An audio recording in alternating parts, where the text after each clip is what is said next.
That's how things start. Hello again. My name is Dennis.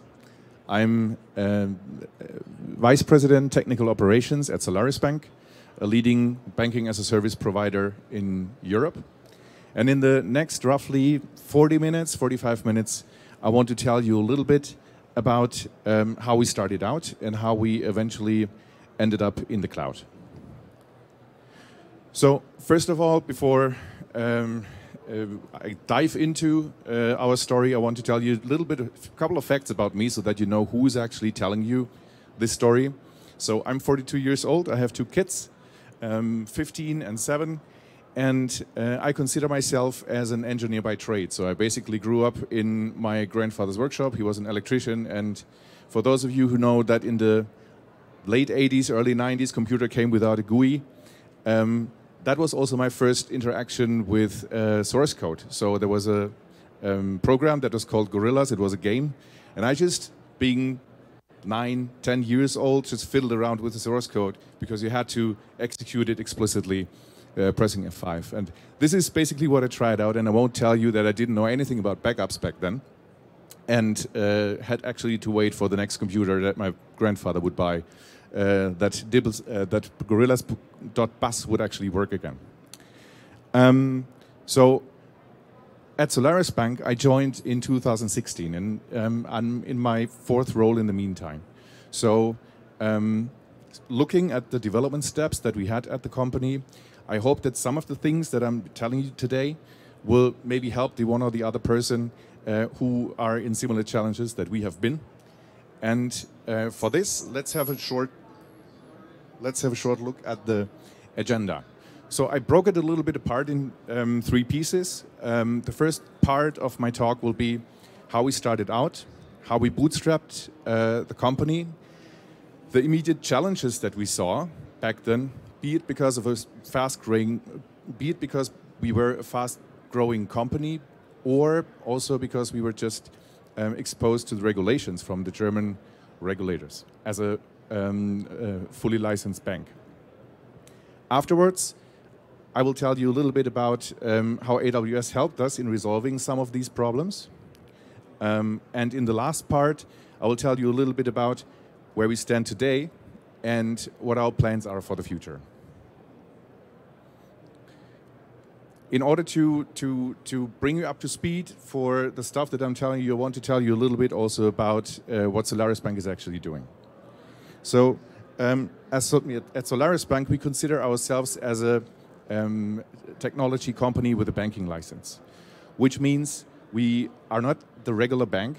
Like, you cannot just come to Solaris and open your individual account coming to our offices. You need to do this with our partners. I will tell you a little bit more about this in detail in the next slides. So we have a business-to-business model, a B2B2X as we call it.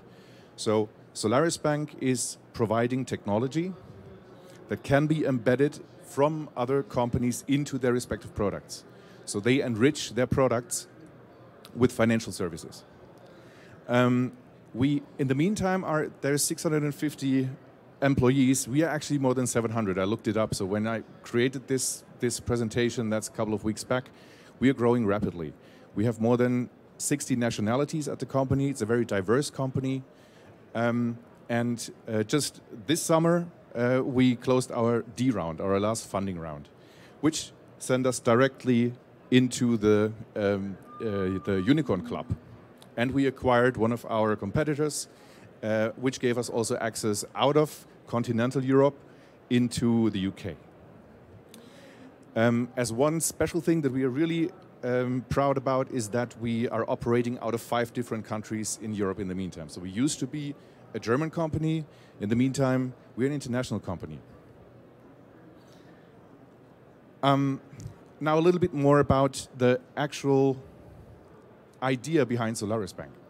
The word contextual banking has been floating around at the company for 2-3 years now. And what it means is that we truly believe that it's already happening, and in the future it will accelerate, that companies will integrate granular financial services into parts of their individual service offerings. Which means back then, a couple of years back, when you wanted to buy a used car online, you had to also additionally, in parallel, apply for a loan if you didn't have the cash in your bank account. What we enable companies to do is to integrate the decision from a bank, whether you're getting this loan or not, into the checkout process. So the whole identification of a person and the whole decision, the scoring of a person, happens in the background in a manner as it wasn't possible a couple of years back. And in the meantime, we have 50 products, 50 different products, depending on how you combine our APIs, that can be integrated through RESTful APIs into the solutions that other companies create. So if you look into the overall trend that we are seeing already for a couple of years now, Apple has been doing different things. In the meantime, you get an Apple Card, and you can, with Apple Pay, just buy at the point of sale. Same for Google. They're actually, they used to be a search engine, and they do many other things. And why do they do this? Because people actually expect nowadays that things like this are possible. It's a diversification of the product portfolio, but it's also you're allowing people to conveniently live their lives in a manner as they want to. Solaris Bank's role in this is, if you look at this sandwich, we are offering these 5, 6 product groups as a white label solution in the background without interacting directly with the end customer. All this came up because a couple of years back, our parent company, the company that founded Solaris Bank, who wanted to build fintech companies, just had this experience that this wasn't possible with existing banks. And we wanted to be different. Okay, so telling you now a little bit about the early days and the challenges that we had and how we overcame them. So when I joined Solaris, we were 25, 30 people. And everyone had to be a superstar, a rock star. And how do you do this? You motivate people. And that was one of the core enablers for the success of Solaris Bank, that the founders, the early founders, really gave everyone the impression that you are exactly at the point where you're supposed to be to really help us be successful. No one else would be able to do this.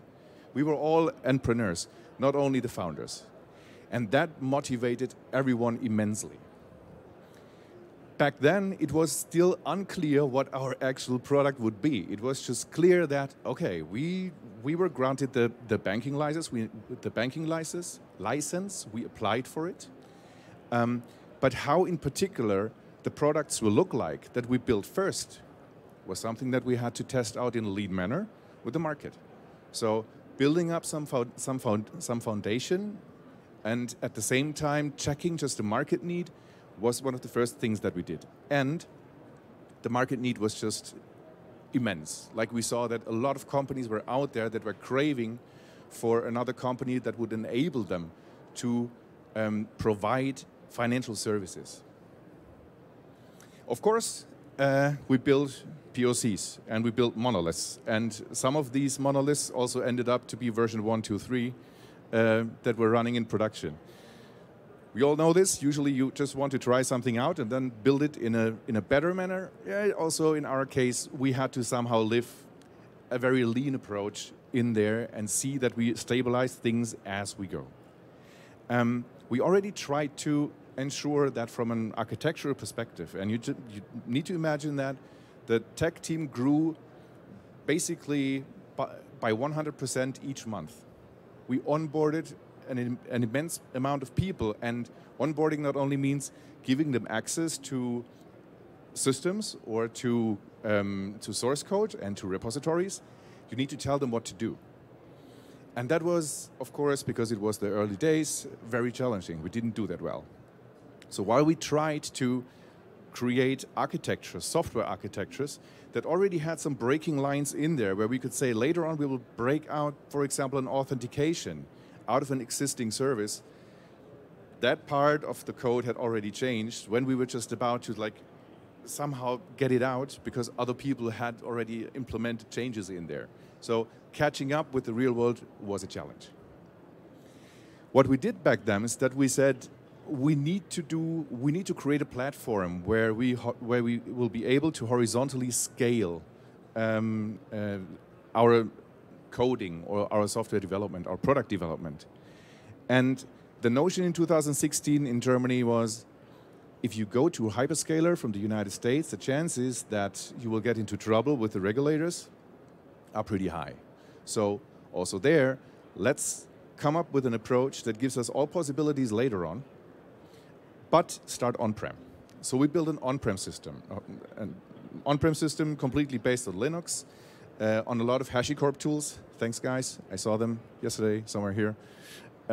So they helped us a lot, or their services helped us a lot. And everything was Dockerized. It was clear that we needed to come up with some kind of a standardization, a concept that would give us the possibility to, at some point in time, exchange the subjacent system and do something more efficient, better. But for the time being, back then, the solution was on-prem, Linux, and a lot of HashiCorp tools. This is the system that we came up with eventually, because we had to ensure integrity. That is the most important part, or one of the most important parts when you're in a regulated environment. The question from auditors, from regulators, from officials will always be, how do you ensure that you know what gets rolled out in production? So this is the concept. We call it Platform Enforced Principles that we follow until today. Because what we made was a system that would allow us to fully control the changes that are introduced into the system. If you look at the very left, there is this circle with the dev. That's the developer, or our developers. And the only interaction points that they had with the overall system was GitHub Enterprise. Concourse, for those of you who don't know it, it's a CI/CD tool. It's easy to configure it, or it's actually supposed to be configured through text files. So also there, we had the possibility to apply some principles to enforce 4i principle, for example. And that was a core enabler for us to show that we are not only controlling the source code itself, but also the environment. I'll look into this. There's a similar picture a little bit later where we dive a little bit deeper in what happens there. So how we called this was compliance in code. So compliance is usually something that is perceived as, it's important that you do it, but it's additional work. And if you're a software engineer, if you're a product guy, you just want to get your next feature out. And compliance is something that ideally it comes automatically, but sad truth is, it doesn't really happen. So what we try to establish is a mindset of, this is a chance for us. Compliance is not something that should be considered as a burden, but it is something that tells you how to do things right. Because I think most of you also had the experience in software companies. The one thing that was usually not in the best shape was the documentation. And then that became a problem at some point. And basically, compliance is not only documentation, but it defines that you need to make sure that your documentation is up to date. And in the end, you will also benefit from it. So question is framing. What is compliance and what is security? And if you take it as an opportunity to really think about things and make things cool and better and efficient, it's actually a creative process. It's a creative requirement for people to do it. And that's also what I tell people who are in interviews with Solaris Bank and who ask me, wait a second, so you have a banking license? Am I actually, like, can I work the way how I used to work before? It's like, yeah, of course. I mean, we do things in a certain manner, in a defined manner, but we also need to be more creative than others in order to ensure this, that we can have this culture of, allowing people to fix problems in production, for example, and not having this one team that is certified to jump in if things go wrong. That's not scaling. So just to give you an example, and I'm circling back now a little bit to the image that I showed you earlier. These are some of the topics that our auditors are checking us on. So, and that's a list, and I'm not lying, that came up when I was sitting at my kitchen table in like maybe 20 minutes. And I could go on. And just to give you an example, of how most of these things can be already covered by just one or two witty ideas on how to do things, I want to talk about the change process, the way how we introduce changes into production in a completely compliant manner. Back here, the engineer got a face in the meantime. And let me just show you a bit how the systems are operating when changes are introduced. The engineer, or an engineer, is interacting with GitHub Enterprise. We have Terraform. We use Terraform to configure GitHub Enterprise in a standardized manner. We protect the main branches. Nothing gets into the main branches without a proper pull request and an approved pull request before it gets merged. That's the work for the engineers. Additionally, they create releases. They are the ones who decide this specific merge into the main branch is supposed to be released now into production and into our sandbox environment. That's their responsibility so far. If changes happen, our CI/CD tool, Concourse, is doing things.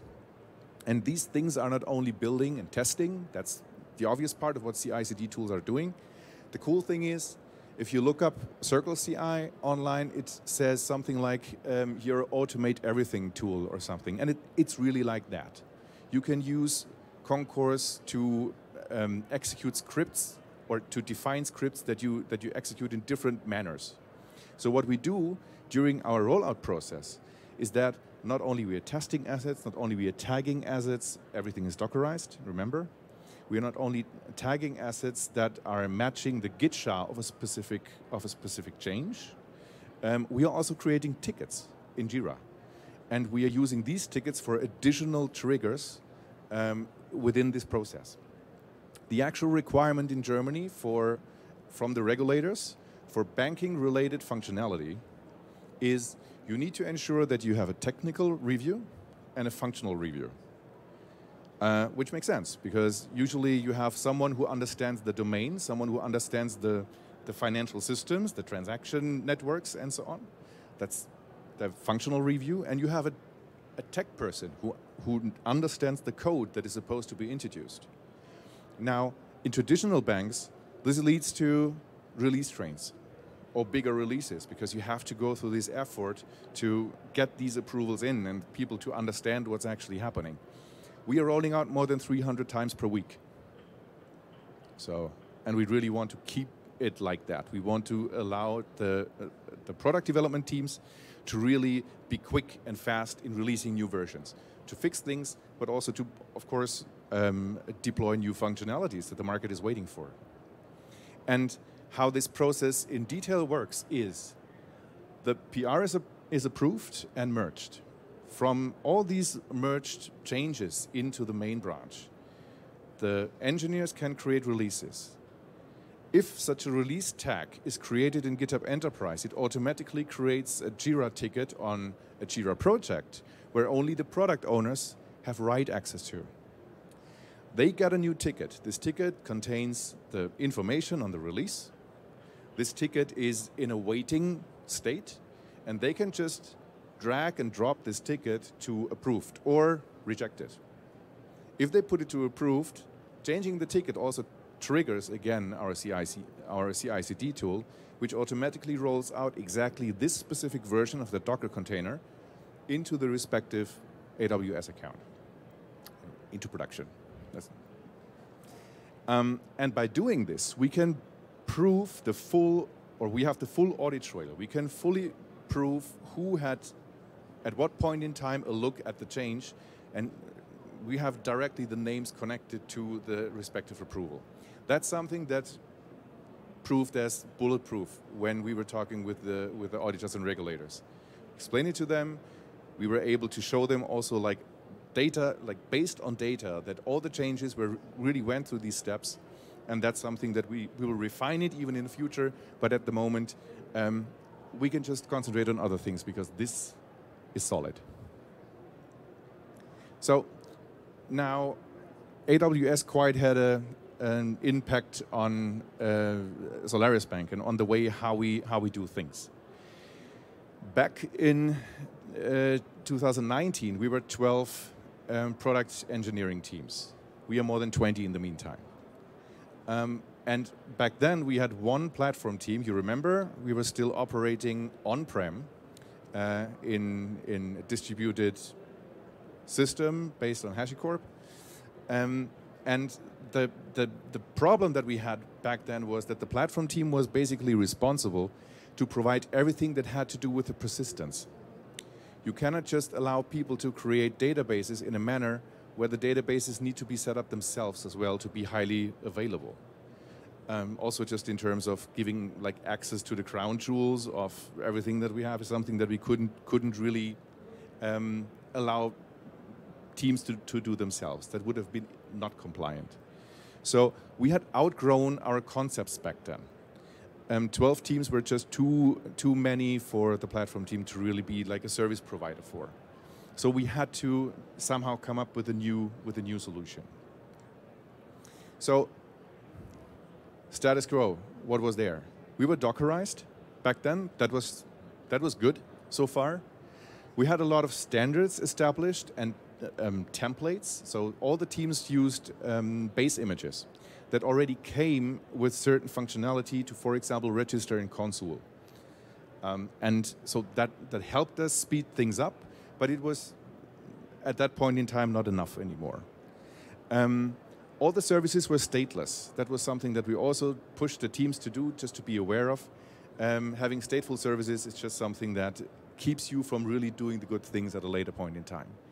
We had databases that followed the standard, so MariaDB, MySQL, that's something that is just known, and it was clear that whatever we would be using as a new solution, we would be good with MariaDB and wouldn't have to change also the services themselves. And we had just a traditional in-service communication RESTful APIs, usually synchronous, some of them asynchronous. And we knew we had to go to the cloud. We looked at the cloud already, like drooling over the possibilities that we would have as soon as we get rid of our on-prem solution. So something had to happen. The choice was pretty clear because we already had invested some time to make, let's say, a small comparison between the providers that were out there. And AWS was clearly our favorite because of its reliability. It's been there. AWS has been there for a very long time in the meantime, and it has a good reputation on the European market and the German market. The quality, of course, of the products, because it has been there already for a while. If you just think about the possibilities that you have with RDS, if you know how painful it is to set up a semi-synchronous MySQL setup, that's just something that you don't really want to have. It's obvious the geographical possibilities is, of course, given with AWS. And a very important point for us was talent, which means if you're looking at the market for new engineers, the amount of people that already had encountered AWS at some point in time is just really high. And people really like working with AWS. So it was a clear choice. The migration. In 2019, we got a new CTO who came from Capital One. And he already knew Capital One being like one of the biggest AWS partners or clients. He brought in a push for us to really also invest this time and this effort to go into AWS, because there was just so many things and so many requirements that came in just from regular business that it was always hard to negotiate basically that now we need to start doing the big work. So it was clear that we had to do a plan, that we had to come up with some idea on how we can centrally track the migration of the whole company back then. 300 services, including databases, that had to be migrated over to AWS, and a pretty packed agenda for all the teams. So what we came up with was, and I just want to point out maybe one thing out of here. As I mentioned, it was like a longer process to really come up with it. We just decided that there was a strategy of, for example, going hybrid, because lift and shift in a business that is very fast, that has a very high pace, is just something that you cannot really afford. You cannot just pause, move everything over, see that it's working. It was clear we need to go into a hybrid mode. And we created a translation matrix, and I won't go through all of it, but the translation matrix, and I will show you this on the next slide, was one of the core enablers. We thought we need to tell the teams how the solution will look like as soon as we are moving out of on-prem, because they were used to think in a certain concept, in a certain manner. And the first thing that usually humans react, or the way how humans react, if you tell them, we do like everything different from tomorrow on, they get anxious. So making sure that they really understand what's happening, making sure that they get like a tangible idea of how it will look like as soon as we are in AWS was one of the core deliverables during these sessions. And if we look into the translation matrix, this is roughly how it looked like. It was not hard to do. It was just, it had this one decision in there where people were asking for Kubernetes back then, where we said, no, our container orchestration will be ECS, because it will be just easy for us to, instead of deploying to an existing system that digests Docker containers, you're just going directly also to ECS because it does the same. So some of these decisions were, of course, taken before we came up with the matrix, but in general, that was a very important asset for us to prepare the migration and also to steer the migration throughout the following months. It was a mayhem, and I mentioned it earlier, the stress was quite high because we are a startup. And that means that besides the actual migration that we wanted to finish within 1 year, we also got the deal with Samsung, and Samsung decided that they would completely base Samsung Pay on our systems, which was a huge deal for us. And we couldn't just say no just because we had the AWS migration also planned. The next thing was that at roughly the same time, we also got a deal with a company called Vivid Money, which is a spin-off of Tinkoff, a Russian bank, also very ambitious and also a big deal, very important partner for us also nowadays. And besides all that, we had outgrown our core banking system, which was a core banking system based on SOAP, based on Windows setups, and it was slower than what we would actually need, in particular looking at Samsung and Vivid. So we were actually running 4 huge projects at the same time, and I can tell you, and Corona is, by the way, the name of our own core banking system. No one would know that a couple of months, years later, we would end up in a situation where it means different things to people, but we just stick to it. But during this time, 2020, it was stressful, but what I showed you earlier, having this central plan was definitely something that helped us ensure that we would be successful in moving over. So the core ingredients for the success were, as I mentioned earlier, the standardization. We established internally the whole cultural work, an AWS guild, so that people would have the possibility to play around with, you know, the tooling that is there in AWS, that they could exchange knowledge. I personally was talking, I think, every second week about AWS in 2020. People, like, when they saw me, they knew someone will, like, he will now start talking about, like, the progress in AWS and how important it is. But it was also important for the whole company to really understand that what we are doing here is important, even for parts of the company that might not interact with tech too often, but making sure that everyone understands that this is a huge step forward.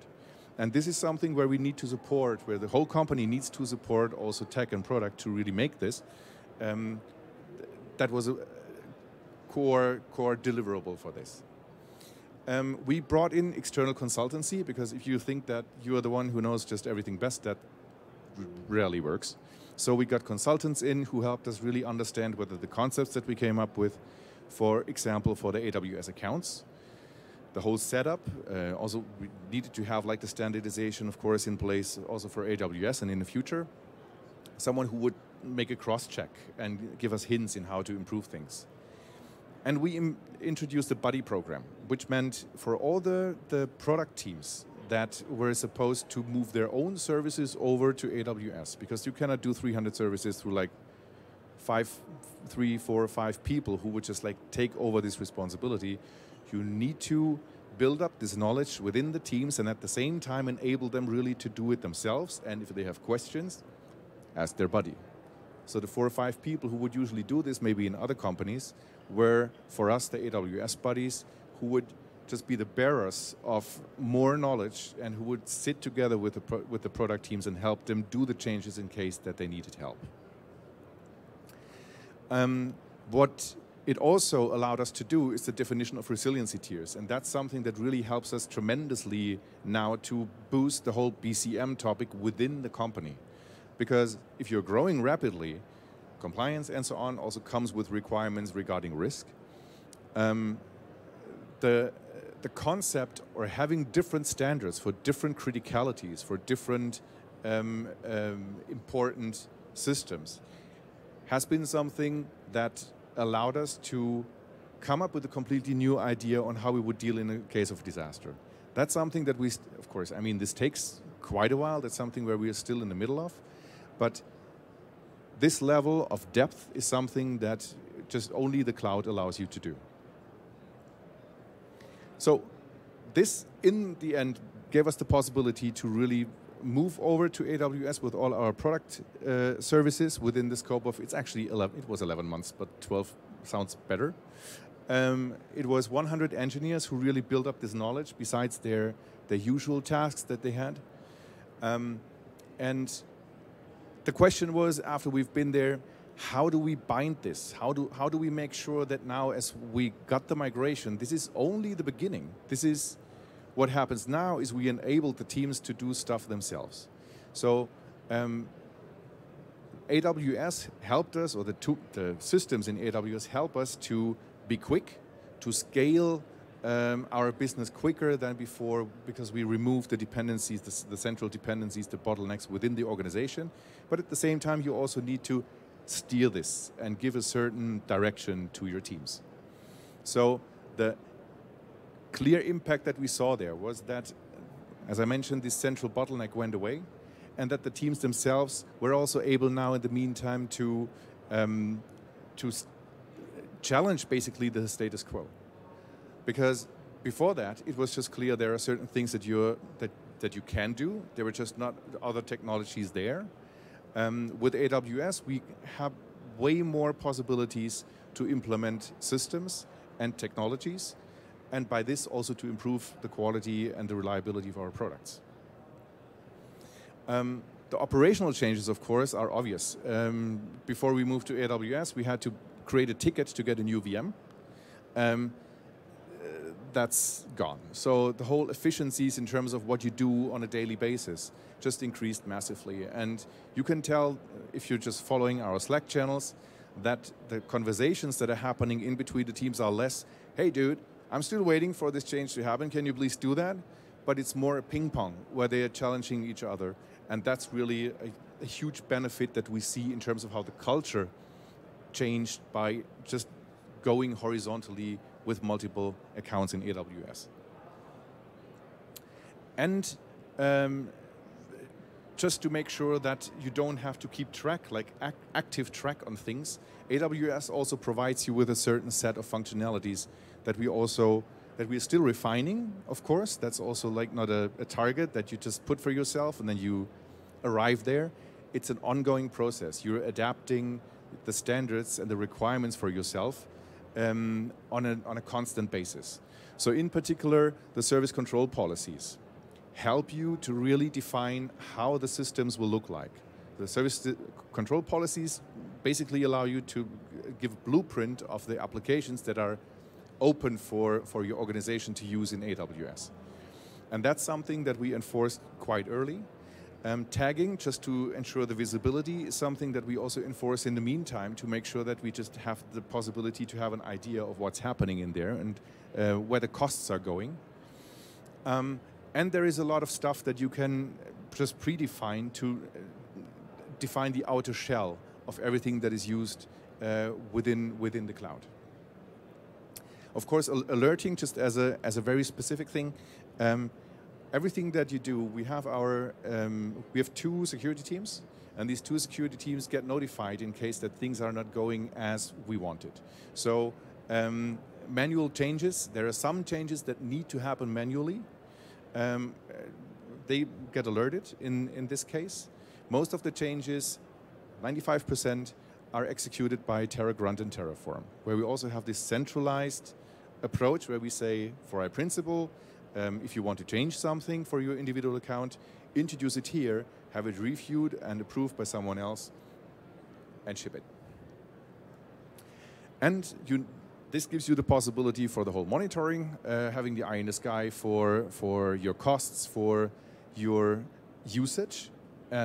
Basically, the efficiency of your systems also helps you then to first identify where your costs are going, but in particular as well, how can you improve your products? How efficient can you be? And where are the things that you can tweak and hence improve? And if I now look into where we are now and what we want to do in the future, actually like one or two sentences to this, there are so many things that we still need to do that we want to dive in, because this is just the beginning. We just arrived fully in AWS.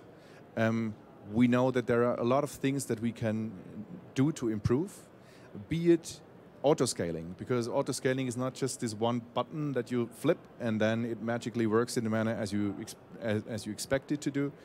You need to make conscious decisions what the criteria are for autoscaling, and this takes time. And for this, we need to make sure that the teams have the time to really do this. We want to mature in tooling. So initially, we started out with an APM solution, X-Ray, that would help us to see what is happening within the systems, looking into how this solution will look like then in the future. That's something where we need to really spend time on. Overall, increasing quality, increasing the adoption of the functionalities that are out there. We clearly said we want to use the cloud to really leverage the benefits of the cloud and not to build up just some new data center in AWS that wouldn't really make sense. And with that, I thank you for giving me 40 minutes of your time, and if you have questions, I'm happy to answer them. Thank you.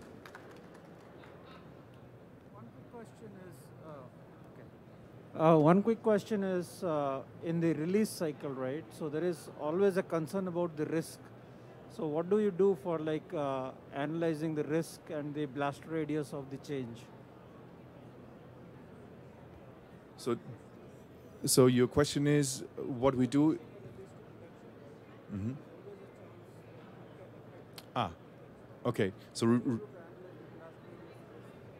So the question is what do we do to reduce the blast radius of a single release?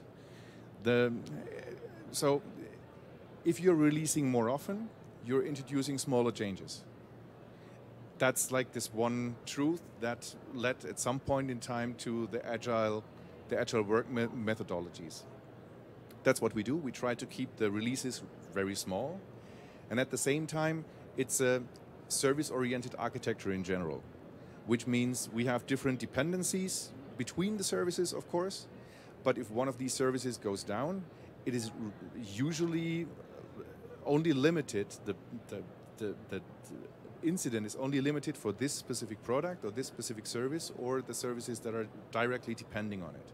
So with the setup, the overall setup, where we have multiple accounts for individual teams, we are reducing the blast radius also for in case of like a security incident or something like that, to really only the domain of a respective team or of a respective product. What was the tool for the cost analysis? That was Grafana. Anything else? Yeah. Is everything a single instance, so multi-tenant setup, or do you have like per client a separate production running? We have a platform, which means we have one big infrastructure that is used for multiple of our partners. We don't deploy individual technologies for our partners. Okay? All right. Thank you.